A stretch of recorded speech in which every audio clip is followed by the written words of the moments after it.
the Minority Leader. Thank you, Mr. Speaker. Mr. Speaker, and still I rise. And still I rise today to address a topic of concern to a good many Americans. In my opinion, it should be of concern to all Americans, and that is the right to peacefully protest, the right to protest. I am a person who has engaged in peaceful protest. I look forward to engaging in peaceful protest in the future. But I'd like to just talk about what this really means when we talk about peaceful protest. We've reached a point where it's not enough just to say peaceful protest. You have to add some additional verbiage. So today I will talk about nonviolent peaceful protest, nonviolent hate-free peaceful protest. I would not engage in peaceful protest where hate is a part of the verbiage that's being utilized. I believe in peaceful protest, but I don't believe in bringing hate to the protest movement. I believe in nonviolent, peaceful, hate-free protest. And I'm going to share one example of protest that I absolutely disagree with, because it is not nonviolent, peaceful, hate-free protest. I am amazed at what I saw and what I have read as it relates to this. I first saw it on television, and I was stunned, shocked, thunderstruck. I have since read a news story about it, which I shall share excerpts with you that relate to this protest that was taking place. Remember, I'm the guy who believes in protest. I've been to jail for protesting, which means I broke the law. When you break the law and you're protesting, you have to be prepared to suffer the consequences. I and John Lewis on multiple occasions protested, and we broke the law, and we went to jail, and we suffered the consequences. So if you're going to protest, be prepared to suffer the consequences. Be prepared, if you're going to jail, to bail yourself out of jail. But some protest movements have gone too far. I hope that this will help some of us to better understand what peaceful protest is all about. I have an article in my hands. This article is from ABC News, dated June 13th, 2024. June 13th, 2024. Recent news. The style of it is Gaza war protests denounced by NYC, that would be New York City, NYC leaders as anti-Semitic after subway car threat chant vandalism. And it reads in part, I'm not reading it in toto, but it reads in part, the New York Police Department said Thursday that they are working to identify the masked leader of a call and response chant by protesters on a crowded Manhattan subway car on Monday. The chant asked Zionists to identify themselves. Video surfaced Wednesday of the incident on a Brooklyn-bound subway train that was halted with its doors open at the Union Square station in Manhattan. Quote, repeat after me. Raise your hands if you're a Zionist. I would not want someone to say, raise your hand if you're an African American. Raise your hand if you're a female. Raise your hand if you're a part of the LGBTQ plus community. Raise your hand if you're a Muslim or if you're an Asian. I would not want a person to say that on a subway car and then continue with what I'm about to read. Repeat after me, it says, raise your hands if you're a Zionist. The leader, wearing sunglasses and a traditional Palestinian keffiyeh scarf. I have one of these scarves, by the way. There's nothing wrong with having such a scarf. The leader had this scarf, which has become a symbol of pro-Palestinian resistance, is heard repeatedly saying in the video, adding, "This is your chance to get out." I wouldn't want someone to say, raise your hand if you're an African American, and then go on to say, this is your chance to get out, to get off the car. Goes on to read, and this is a quote, "Okay, no Zionists, we're good," the leader is then heard saying. This is anti-Semitic. If he had said, raise your hand if you're a black person, it would be racist. If he had said, raise your hand if you're a Muslim, it would be anti-Islam, which can be said to be Islamophobia. Raise your hands if you're Asian. That's anti-Asian if you go on to say these other things. This is not the kind of nonviolent, peaceful, hate-free protest that I would engage in and that I would ever support. I denounce this. This is hate. We cannot have legitimate, nonviolent protest movements if we inject hate into the movement. We've got to do it void of hate and void of violence. I am absolutely opposed to what was done, and I want those persons to know that they are hurting the protest movement by doing what they're doing. You can protest your disdain for what's happening in Palestine without injecting hate into it. You've got every right to protest what's happening in Palestine. I have protested what's happening there. But you don't do it with hate, and you don't do it with violence. You do it peacefully. And if you decide that you're going to do as what John Lewis called get in the way, you get in the way, but you know that there are consequences if you get in the way and you are arrested. We got in the way by getting in the street. And we were told that if you don't move, you're going to be arrested. You're impeding traffic. We didn't move. We were arrested. We went to a place of incarceration.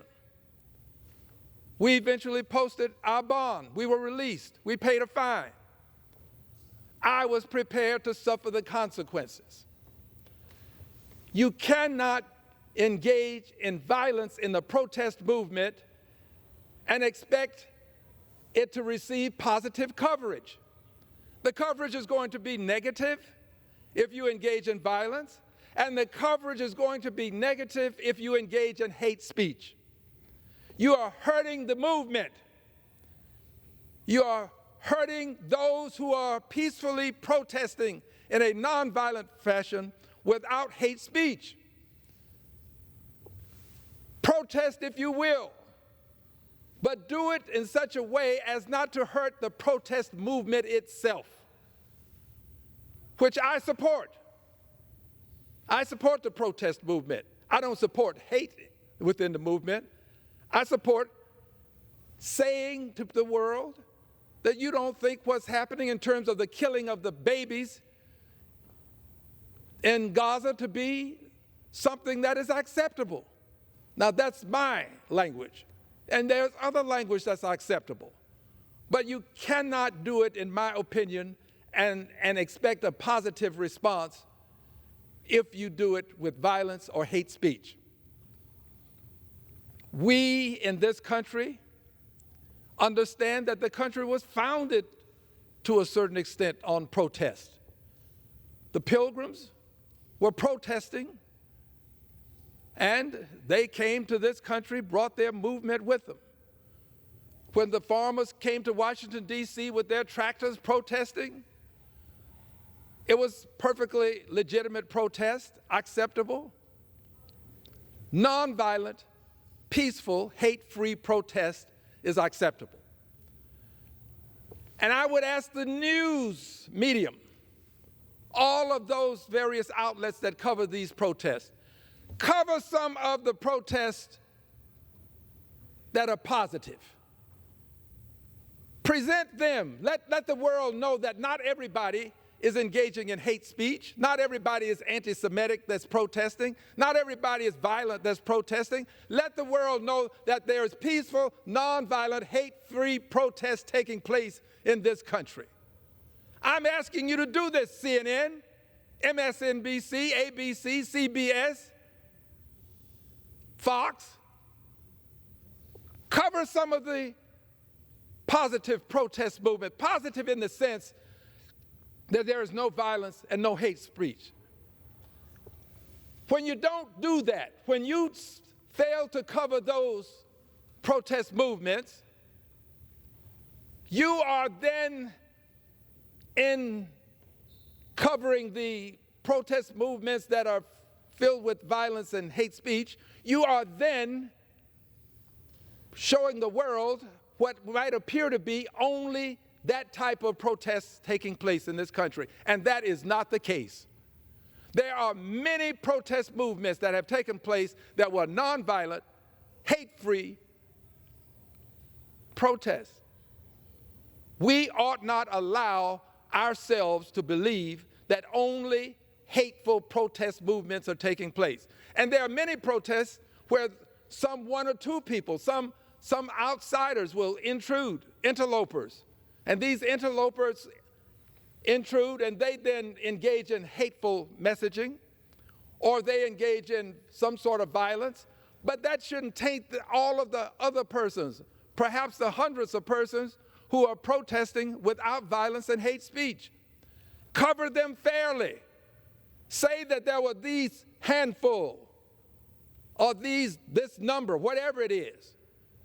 But be fair to the many people who are there and are protesting without hate and without violence. I'm asking the news media to please do this. Let other people see in the world that we protest in this country and we do it without violence and we do it without hate speech. I think that I can give evidence of what I speak. We had in Houston, Texas, an event to have a candlelight, if you will, a candlelight ceremony to memorialize the lives of persons who lost their lives in Gaza. And we had a packed house. We had some debate. There was no hate speech, and there was no violence, and there was no coverage. No coverage. Now, I have seen multiple protests concerning what happened on October 7th, and that merits being protested. I support that, protesting it. What happened was horrific. We ought to protest that.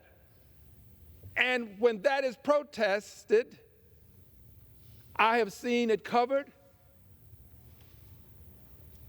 Positive news coverage.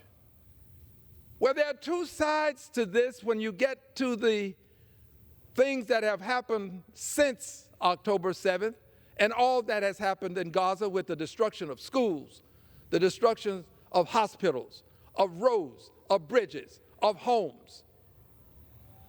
With all of this destruction, it is not unreasonable for some people to conclude that this ought to be something worthy of protestation. So when this occurs and there is no violence, no hate speech, I challenge the news media to cover it too, just as you cover those who protest what happened on October 7th, and I'm among those who would do so. October 7th was a horrific day in infamy. So let us be fair in the coverage, and let us, those who are protesting, understand that if there's a person among your protest movement who is out of line, who is being hateful, if there's a person who is being violent, we in the 60s, when we were protesting, we would meet before the protest would start, and we would agree on certain things. One, we wouldn't be violent. And if someone should do something to indicate some degree of violence, we would turn to that person and point and say, "Not with us." We would remove that person from the protest. Not with us. Not with us. And let the police take him away. And we continue with our peaceful protest. It is important to have free speech, freedom of assembly, freedom to protest. That's what this country was founded on to a great extent. And we want to maintain it. And to do it, I think the news media has a role, and that is to present fair coverage of these protest movements. And I think that the people who are protesting have a role. Your role is to say to the world that we are here to have a peaceful, nonviolent, hate-free protest. I think you should be able to simply say to peacefully protest, and it should incorporate these other things. But you can say it all. And those who act in a violent way are not with us. Say it before you start the protest. They're not with us. Anybody who says something that's racist, anti-Semitic, sexist, Islamophobia, utilizing Islamophobia, behaving in an Islamophobic way, anti-Islamic, anti-Asian, announce they're not with us. And we don't want them to be a part of this. And if you got a sign that says it, take your sign someplace else. That's not for this movement. That's your job if you are a part of the protest movement and you're a leader. And finally, be prepared. Be prepared to suffer the consequences. Be prepared. We would, if arrested, not resist. That's another charge. You arrest, don't resist if you're arrested. And remember this, those who tolerate hate, perpetuate hate. If you're going to tolerate hate, you're going to perpetuate it. The persons who are actually behaving in a hateful fashion are perpetrating, and if you tolerate it, you're perpetuating. We cannot tolerate hate. Now, do I expect people to denounce everything hateful that's said? Impossible to do. But there are things that you can select in your own way that you want to denounce, as I am today. Do that. You can be selective. It is impossible to denounce all of the hate in the world. I wish we could, except for saying, I denounce all hate in the world. Okay, I've said that. But when you get to the specificities, it's impossible to denounce every specific act of hate. But I'm denouncing today what happened in New York on that subway when people were singled out. You don't do that. Not in this America. You shouldn't. And if you do it, then you're going to be labeled as anti-Semitic. And there's nothing unfair about that label being placed on you if you behave in the fashion that I have articulated earlier. Those who tolerate hate perpetuate hate. Those who tolerate hate perpetuate hate. I'm proud to know that there are persons from the New York delegation. There were other incidents that occurred, and there are persons from the New York delegation who spoke up and indicated that there was anti-Semitic activity taking place. And I'm very proud of them. Majority Leader Schumer spoke up on the floor denouncing the hate. Representative Ocasio-Cortez spoke up denouncing the hate. Our minority leader here in the House, Hakeem Jeffries, spoke up denouncing the hate. I don't expect them to speak up every time something happens. I appreciate what they've done this time, but I don't expect them to speak up every time. But I do hope that as we move forward, we will not allow one side of the protest movement, which is obviously distasteful, to be continually publicized to the extent that it gives the image to those who don't know better that all of the protest movements are about hate and violence, because this is not the case. I support peaceful, nonviolent, hate-free protest, and I yield back the balance of my time. Gentleman yields.